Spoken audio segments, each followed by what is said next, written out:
When it comes to interest groups and them campaigning for things such as tort reform, money is definitely power.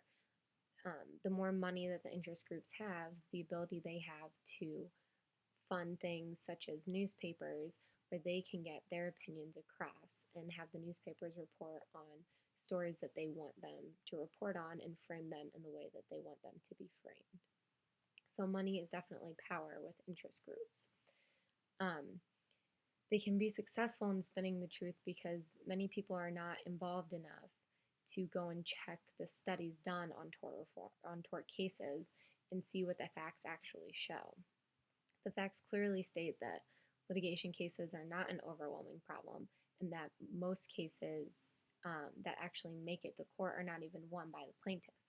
But if an average American were to pick up a newspaper and see a story about an explosion of litigation cases, they would assume that there are cases, multiple cases, throughout the country that support this fact or support this so called fact that the paper has put out. When in reality, if they took the time to do the research, they would realize that there are actually no facts to back this up. And already, um, the interest groups have succeeded in um,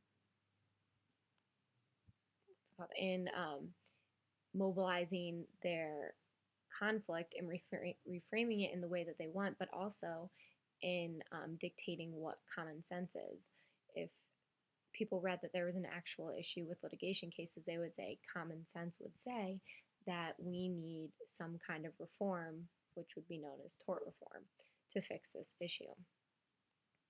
So, um, if the average person claims that tort is an issue, then tort reform would obviously be common sense, and then the issue over scope and salience is already won by the interest group because they have already controlled what common knowledge is, even though it's not based off of facts. So they've succeeded in reframing the conflict and dictating public opinion and common sense.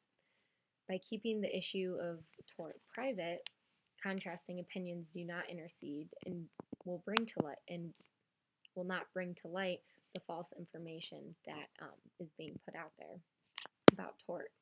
So, keeping it private allows the tort tales to continue on and make people think that tort reform is a necessary concern. And by doing this, the battle over scope and salience is won.